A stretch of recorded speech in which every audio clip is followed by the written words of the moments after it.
disaster. What an embarrassing disaster for both ESPN and the WNBA. But Hailey Van Lith, oh, you gave a bad answer. This is a person who has played the last 2 times she played Caitlin Clark. I'm not joking when I say this. Caitlin Clark put 40 on her team's head. Tonight was the WNBA Draft. The young lady out of TCU has been reunited with Angel Reese. Hailey Van Lith did more than just smile and shake hands on the most significant night of her life.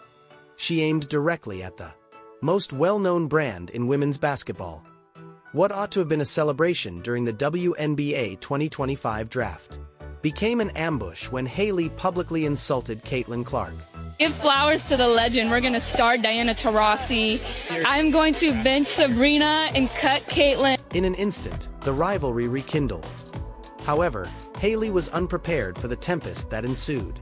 Social media tore her apart, admirers erupted, and critics attacked her. Because if you decide to take, you'd best not miss a swing at the queen. Caitlin Clark is currently loading the video. Caitlin is fantastic, and I think she's going to have an incredible career in the WNBA. There are women that were worthy of coverage prior to her arriving, and I just will not be silenced when it comes. And May 16th is highlighted in red. This is now more than simply a game. It's a personal one. The WNBA Draft for 2025 was expected to be a festive evening, but Hailey Van Lith made sure it wasn't at all silent. With the cameras in motion, with spotlights blazing and admirers from throughout the nation, Hailey took the initiative to do more than simply accept her draft time, but it was obvious that she wasn't prepared to let go in order to rekindle a rivalry. The WNBA is a pretend basketball league with one superstar and 143 other players who go unrecognized at family reunion. And who was the intended victim? Caitlin Clark, the league spokesperson, the Rookie of the Year, and the unquestionable queen of women's basketball. So Caitlin Clark is averaging against her over the since 2023, averaged 40 points per game. Subtle energy, half smiles, side glances, and that obvious body language that said, I have a claim to make. Then, however, came the moment that drove social media and the entire arena into a frenzy. Rather than emphasizing her team, her objectives, or her enthusiasm during her post-selection interview, Hailey turned around. She made disparaging remarks. She made it quite evident who she was without even mentioning Caitlin by name. Was on its way. Angel has maintained contact with me. I really appreciate her. We have a very mature relationship. Words like, I worked for this, I didn't ride the media wave, and some people got handed everything, reverberated through the microphone like a confident sniper's shot. T was snappy, audacious, and terribly miscalculated, because Hailey overlooked a crucial detail while working on her underdog plot. Caitlin Clark has already experienced this playbook. I'm sorry. You've done something that'll piss off the damn psycho. The Caitlin Clark has made made more all WNBA first teams than Sabrina. There's no stratosphere where Sabrina Ionescu is better than Caitlin Clark. Since she began shattering records, she has been disregarded, disparaged, and criticized. From Diana Taurasi to Monica McNutt, Clark has encountered all forms of distrust and contempt. However, each time someone attempted to denigrate her, she did not return the applause.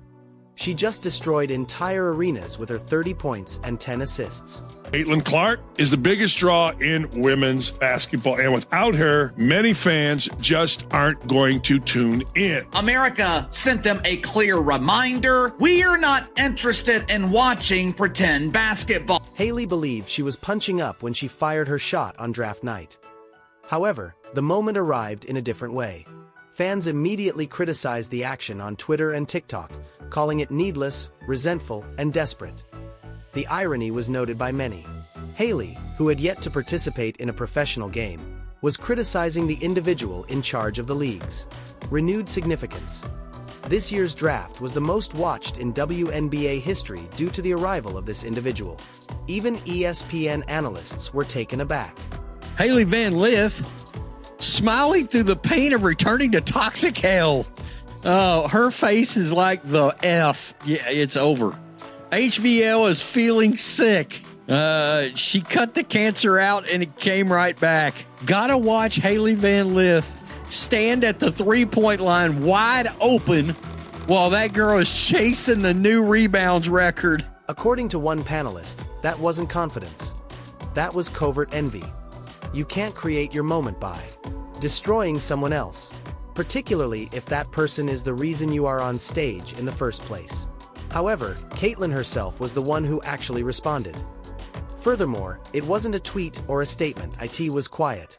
As Hailey said, an icy smile was captured on video. That outfit was the same one Clark wore to NCAA competitions when teams attempted to frighten her, the same expression she had when players attempted to disparage her before a 35-foot three-pointer destroyed them.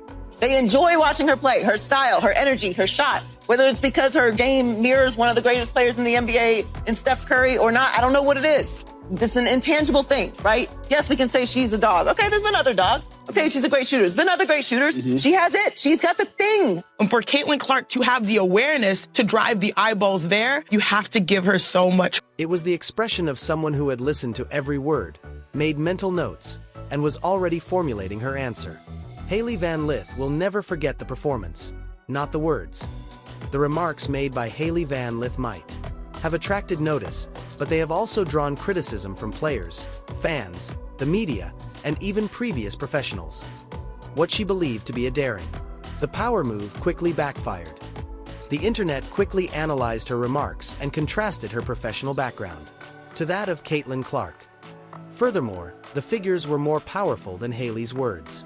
Right, and that's what a lot of these women are doing, is they feel like what we have done for this game, this young player has come into our game, and she's getting way more respect and all that stuff than we are. As she should. The young girl is a baller. The young girl has people watching because of the way she can shoot this basketball like Steph Curry. Steph Curry can't dunk. Steph Curry don't do none of that in the game. He can probably dunk by himself, but he don't really do none of that in the game. He is a shooter, and fans tune in to see Steph Curry. When I look at Caitlin Clark, fans are tuning in to watch her. And you know who that's helping? Everybody else. It's helping the Asia Wilsons. It's helping everybody else, the Plums, all. Let's start by discussing performance. Despite having a successful college career, Hailey transferred from Louisville to LSU. And then TCU. She was never able to match Caitlin's supremacy at Iowa. In addition to leading her team, Caitlin, she became the all-time top scorer in collegiate basketball history, completely changing the NCAA record books. She led the country in points, guided her team to consecutive national championship appearances, and assists, and consistently produced stats that were reminiscent of video games.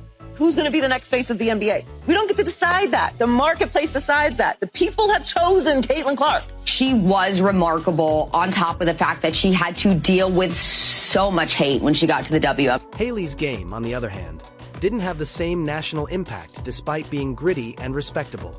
Caitlin was generational, but she was good. The receipts followed. Social media flourished with side-by-side statistics, videos, and receipts of Clark's sellout audiences, logo threes, and buzzer beaters. Her stats. Let me roll down here to the teams. Louisiana State, 11.6 points a game. She leaves and goes straight to TCU, averages almost 18. The year before at Louisville, almost 20 a game. What does that tell you about her hell that she's got coming? She got away once. She can't escape. Videos of Hailey's draft night remarks were shared by fans, who said things like, "Jealousy is loud and this didn't age well." Trending hashtags included "Your Respect, Caitlin," "Stay Humble, Hailey," and "The Clark Effect." There were other viewers than WNBA supporters on social media. Current players started discreetly unfollowing Hailey. What is she doing wrong? What more do you want from Caitlin Clark? Seriously, what more do you want from her? She's focusing on the game. She lifted her team up, got them to the playoffs, won Rookie of the Year, and then also is denouncing racial tensions when she's asked about it. I'm sorry, I don't see anything more that Caitlin Clark should have done or could have done. Listen, if people want to portray and paint the narrative that there are racial tensions in the WNBA as a result of Caitlin Clark, I would say that's their own problem. I think Caitlin Clark is doing the right thing, rising above all of the crap that she's had to endure. The amount of fouls committed on Caitlin Clark higher than any other player, flagrant fouls committed on Caitlin Clark higher than any other player. Caitlin Clark was worried about playing the game, and that is why she got Rookie of the Year. She was not worried about the BS. Commenters called her remarks classless, insecure, and a rookie error, but the humiliation didn't end there. Later, reporters disclosed that Hailey had been rejected by multiple clubs before becoming drafted, worried that her demeanor and presence in the locker room may cause distractions. Off record, one scout even stated, "She's gifted, but she's not Caitlin, and no team wants a player who contributes more drama than points." Oh no. Like, Caitlin Clark doesn't happen entirely organically. There's a push. What Angel Reese did, she created what people truly need, which is a rivalry. Angel Reese has done that and did that for Caitlin Clark. The one thing that I cannot deny is the amount of little girls that were showing up to follow her. Why her? Well, but she was a white girl from the middle of America. Caitlin, on the other hand, remained unfazed, just like champions do. She didn't clap back or post, completely ignored Hailey's jab. Rather, a few days later, she was seen at a youth basketball camp. For almost 4 hours in a row, I coached girls, signed jerseys, and took pictures. The message was very obvious. Give Hailey a chance to speak. Caitlin is too preoccupied with creating something genuine. So yes, the WNBA was growing before Caitlin Clark. Make that abundantly clear. But it was growing incrementally compared to the exponential growth you're seeing now. I remember when the WNBA started. I was thrilled. I was a fan. I couldn't believe it was an opportunity for me, a 5'2", 97-pound girl, to go play professional basketball. That wasn't going to happen for me. But the idea that it existed was special to me. And now she's offering that to not just little girls, but little boys as well. She's spread the fan base. It appears that Hailey Van Lith was unaware that the WNBA is not a college. Clout chasing has no place here. Drama in a league that is at last experiencing genuine growth because of one player's diligence, commitment, and modesty.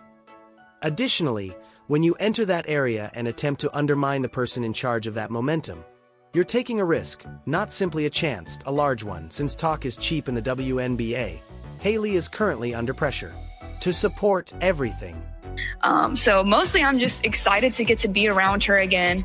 I think we have a lot of similarities about how we carry ourselves and our mindset on, what's important to us. And, she's a dog, man. She turns up the intensity of everybody around her. So I'm excited to be in that environment with her again where she can pull more out of me than I think I have. Every missed opportunity, every error, and every bad night will be amplified. She attempted to be a villain, not because she is one, before gaining the privilege of being referred to as a rival. Although Caitlin didn't request this drama, you can be sure that she's already preparing the answer. Furthermore, she won't say it will originate from the scoreboard as the draft's dust cleared. It became brutally evident in the night drama.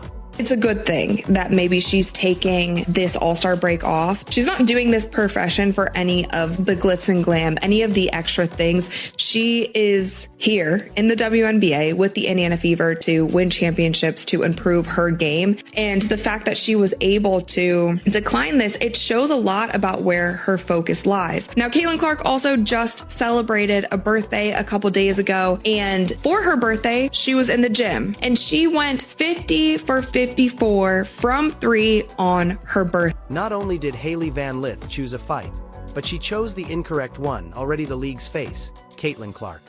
Didn't need to speak. She was represented by the WNBA, its players, and its supporters. Because when you